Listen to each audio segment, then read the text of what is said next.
Seorang muslim senantiasa diperintahkan dan dianjurkan untuk membaca surah Al-Kahfi setiap hari Jumatnya. Adapun di antara keutamaan membaca surah Al-Kahfi adalah sebagaimana yang disebutkan oleh Nabi SAW, "Man qara'a surat Al-Kahfi yaumal Jum'ah." Siapa yang membaca surah Al-Kahfi di hari Jumat, adha'a lahum minan nur, maka akan diberikan cahaya ma bainal jum'ataini, di antara dua Jumat. Adapun orang yang membaca surah Al-Kahfi, maka harus memperhatikan hal-hal sebagai berikut. Yang pertama, hendaknya orang yang membaca surah Al-Kahfi untuk menuntaskan dan menyelesaikan bacaannya. Sebab orang yang mendapatkan keutamaan sebagaimana hadis yang kita sebutkan adalah orang yang menuntaskan dan menyelesaikan bacaan surah Al-Kahfi secara utuh.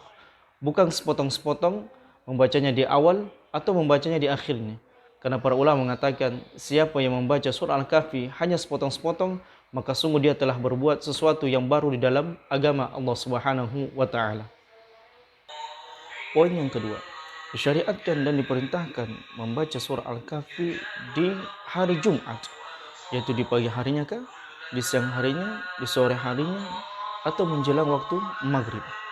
Adapun membaca surah Al-Kahfi di malam hari Jumat, maka riwayat yang menyebutkannya itu sangat lemah.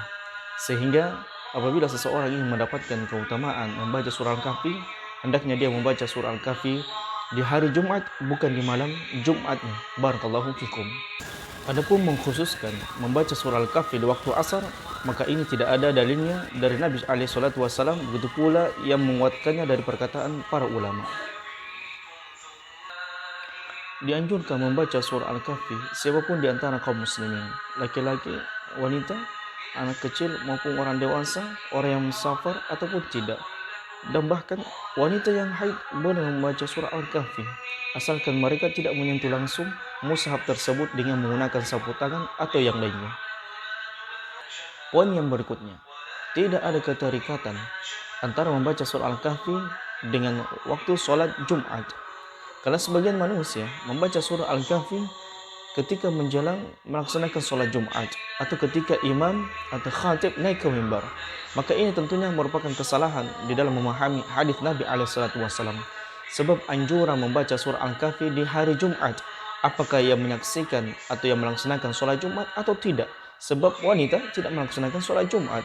Begitu pula dengan orang-orang yang beruzur, yang memiliki alasan syar'i untuk tidak melaksanakan sholat Jumat, apakah karena dia safar atau karena dia sakit, maka tidak mengapa kemudian orang yang tidak melaksanakan sholat Jumat untuk membaca surah Al-Kahfi dimanapun dia berada.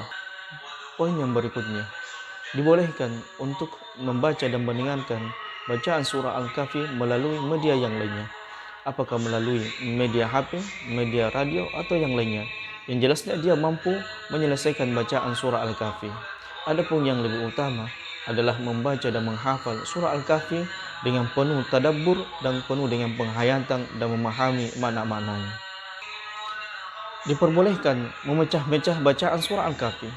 Misalnya di pagi harinya dia membacanya, di siang harinya dia berhenti karena urusan yang lainnya, di sore harinya nanti dia kemudian menyempurnakannya, dan seterusnya sebelum menjelang waktu maghrib. Diperbolehkan membaca surah Al-Kahfi dalam keadaan apapun, dalam keadaan berdiri, dalam keadaan duduk, dalam keadaan berjalan, dalam keadaan mengendarai. Intinya dia tidak dalam keadaan yang tidak disyariatkan oleh Allah Subhanahu wa taala atau yang dilarang, seperti dalam keadaan masuk WC atau berada di tempat yang tidak semestinya. Maka seperti wanita misalnya, sementara dia memasak atau sementara dia melaksanakan tugasnya sebagai ibu rumah tangga, maka dia membaca surah Al-Kahfi dalam keadaan apa yang dia dibolehkan untuk membaca surah Al-Kahfi. Poin yang berikutnya, dimakruhkan membaca surah Al-Kahfi dengan bacaan yang sangat cepat sehingga meninggalkan hukum-hukum tajwid, hukum-hukum bacaan, dan tidak memahami dan mendalami makna apa yang ada di dalam ayat surah Al-Kahfi tersebut. Poin yang selanjutnya, orang sakit yang ketika di masa sehatnya dia senantiasa membaca dan merutinkan membaca surah Al-Kahfi, namun ketika dia sakit dan tidak mampu lagi membaca surah Al-Kahfi, maka insyaallah ta'ala tercatat baginya pahala di sisi Allah Subhanahu wa ta'ala. Begitu pula dengan orang yang safar, yang ketika dia berada di tempatnya, di negerinya, tidak melaksanakan safar, dia senantiasa membaca surah Al-Kahfi. Kemudian suatu urusan dia kemudian melaksanakan safar hingga kemudian dia terhalang membaca surah Al-Kahfi, insyaallah taala dia mendapatkan pahala di sisi Allah Subhanahu wa taala. Poin yang terakhir, disyariatkan dan disunnahkan membaca surah Al-Kahfi sendiri-sendiri, bukan secara berjamaah menggunakan mikrofon, kemudian yang lainnya mengikutinya, apakah dalam masjid atau di luar masjid.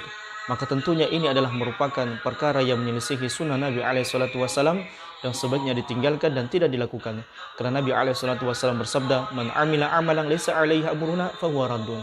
Maka barang siapa yang mengerjakan semua amalan yang tidak ada contohnya dari kami, maka amalan tersebut.